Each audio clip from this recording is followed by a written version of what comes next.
right, so one of the most common issues with a dull knife is a rolled apex, where it rolls to one side or the other. There's a reflection you can see on a dull knife, and you won't see it on a freshly sharpened knife, and you know that that isn't rolled over. And I'm going to show you this by showing you these two knives next to each other. This is freshly sharpened, and I'm going to turn that in all the angles of that light there, and I don't see anything on that apex of that blade. I'm not getting a reflection.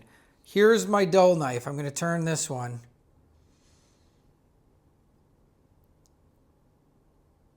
And you guys see, do you see that white line? Now, I'm going to show you together, both of these.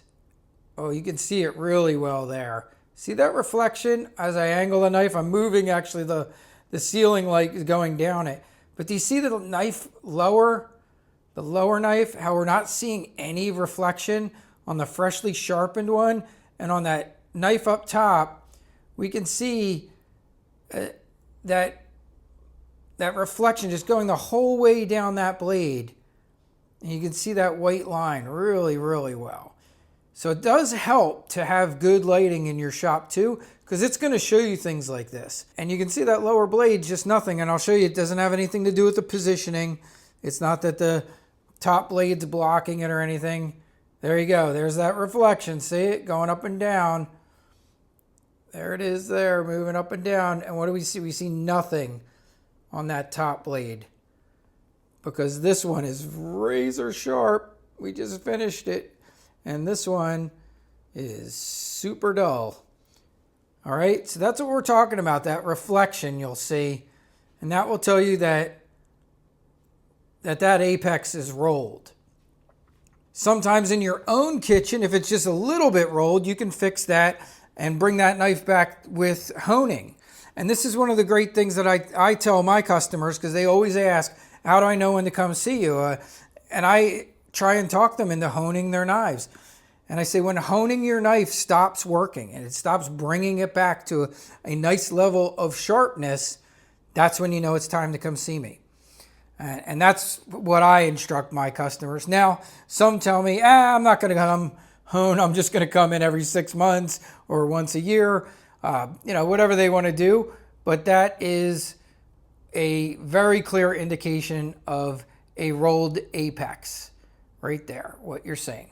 My customers always ask me, Paul, how do I know when to come see you? Well, you would think that it would be a really simple answer, right? Well, when your knife stops performing the way it's supposed to. But I always try and get my customers to hone their knives, because when honing stops working is a really great way to know that it's time to go get your knife sharpened. Some of my customers are always surprised. They're like, they can't believe I teach them how to hone their knives. They're like, but this is going to keep me from, having to come in as often. And I think they appreciate that I'm not trying to waste their money. And I always tell them, like, and the other thing is, I have plenty of work. I have more than enough customers. I don't mind showing them, hey, hone your knives, maintain your knives. Don't get them sharpened too often. Let's keep them lasting great as long as possible. And then come in and see me only when you really need to see me. I like to teach them what I think is the best way to hone. This has not been sharpened yet. And let's take a look at this straight up, right at that apex, and see what we see. And so what's the first thing that kind of jumps out at you, right? Look at the reflection. I'll try and hold that steady. One too many cups of coffee today. So what do we see? A huge reflection, right? Which is a very good indicator that this blade is rolled, that our apex has rolled over to one side or the other. So anytime you see that big reflection, and this is where, a microscope's a good idea too, you know that you either have too much burr there, you could have a wire burr up top there.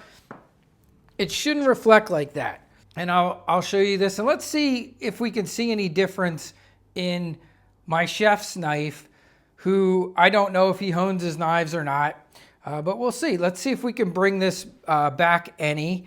We looked at it. We saw how bright that reflection was. This is how I like to hone. So I like to hone tip down. I don't try and be like, the crazy guys on TV and chefs that, and you'll know if you sharpen a lot of knives, you'll see knives come in. And they got hone marks everywhere, but anywhere even close to the apex of the knife. I try and keep it simple. And I also have in my store, and I show this to my customers, hones with angle guides. And I also show them if they already own a hone, they can buy just the angle guides. And this is what I have found for many people is the reason they don't hone their knives is because they're like, well, I don't know what I'm supposed to do with that thing. Well, this takes the guesswork out of it for them. And I tell them if it's a Japanese knife, I sharpen it to 15 degrees. If it's a Western knife, I sharpen it to 17 degrees. And you can line up on, that mark and that's how you hone your knife. You can see we have 15. It's on both sides. And what I teach my customers is easy strokes, straight down. And I usually like to teach them, do 5 on one side, 5 on the other, and then work your way down. So it'd be 1, 2, 3, 4, 5. And they can go to the other side. 1, 2, 3, 4, 5. And then do 4. 1, 2, 3, 4, 1, 2, 3, 4, then 3, 1, 2, 3, and I think you guys get the picture. 1, 2, 3, until they are done all the way down to 1. And then I say, try out your knife.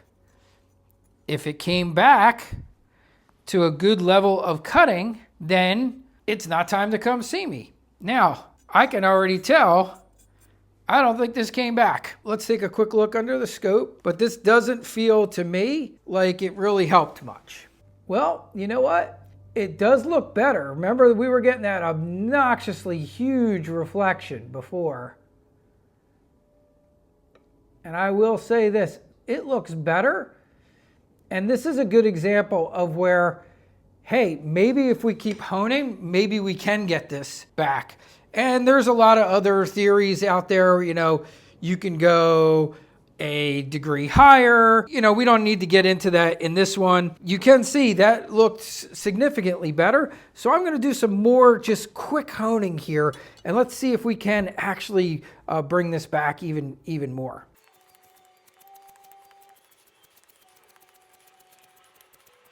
Okay. This feels way better to me already, which is pretty cool. And I think I'm even going to grab a piece of paper, but I think we're going to see a big difference in this knife.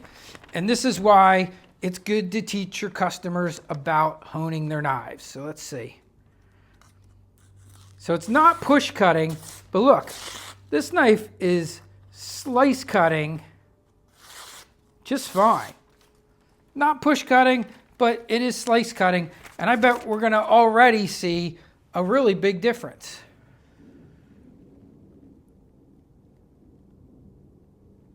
And look at that. Yeah, I mean, we're getting even less refraction, right? So that looks even better. Now, is it perfect? No, it's certainly not perfect. This thing wasn't cutting anything, and now it's kind of back to slice cutting. The other thing I teach my customers is that you can't over hone your knife. If they want to hone after every time they use it, they can. If they want to hone it once a week, if they want to hone it once a month, I tend to, if they're doing it right and they're using the proper angles, it's not going to hurt their knife. It's just going to maintain that sharpening for them. And I always try and get them, anytime you feel it's not performing well, pull your hone out and use it. Now, this is another one that I have in my store. You'll see it in there. I really like this one. This one's only good for Western knives, but it's 17 degrees. This one comes with 2 angle guides, a 17 and a 20. I only direct people if they're having Wusthoffs or Cuisinarts or Henkels. I direct them to this one. If they have a mix mash of everything, Western and Japanese, then I might push them towards this ceramic hone. And if they only have Japanese knives, there's a hone from Shun in my store that I like, and I'll direct them to that. But I just wanted to show you guys that. I think it's a useful thing to teach your customers, to show your customers that they will get a longer period of time out of their sharpening. They won't have to sharpen as often because we all know that's removing metal from the knife. This is just refining the burr. It's not doing what sharpening is doing. It's not cutting away metal, which definitely shortens the life of that knife over time. I believe that there's way too much made of that in the sharpening community in general. In my experience, I rarely see people that are sharpening their knives too much. I have seen it. In fact, not that long ago, I showed a video of a knife where I found out the lady was using a motor-driven, like pull-through sharpener that had sharpening wheels in it, like every day to sharpen her knives, and she just had ground these things down so much. And the dead giveaway was that her bolsters were way huge compared to the rest of her knife, and she had no way to grind those down. I showed her husband, like, hey, she needs to stop doing that. She's actually sharpening her knife, and she's going to wear this knife out in no time. And she had some nice, I think they were Wüsthoffs. It's good to educate your clients, educate your customers about it. Don't even be afraid to talk to your chefs about it, because I have many chefs in here. Lots and lots of chefs come in, great chefs, and so many of them tell me that in cooking school, and many of them have been to some fantastic cooking schools and colleges. I have many Johnson and Wales graduates. We have a Michelin, one of the few Michelin-rated restaurants in Virginia is not far from here. I have many chefs that work there. They have all told me they don't teach them very much about maintaining and sharpening their knives in cooking school. Don't just assume because someone's a chef that they know anything about sharpening or maintaining their knives. In general, I have found a lot of them don't know a whole heck of a lot. They certainly don't know a lot about sharpening. They might know a little bit about maintaining their knives. It definitely seems to be a thing that everyone kind of assumes that they know, and they may not necessarily know how to really take great care of their knives. Hope that helps some of you guys out. I thought you might appreciate that. Think about sharing that if you want to share that with your clients, if you want to direct them towards honing. I don't think it's a bad thing to do. If you don't have many customers and they don't come in often, maybe you don't want to extend their sharpening periods for a long period of time. But for me, who's normally got more work than I know what to do with, if I can have them coming in on a less frequent basis, isn't a bad thing for me. And like I said, I think they appreciate it. All right. Have a great day, everybody. I'll put the links in so you can see the links to my store for these hones that I like and that have worked out really well for me. And have a great day, y'all. Bye.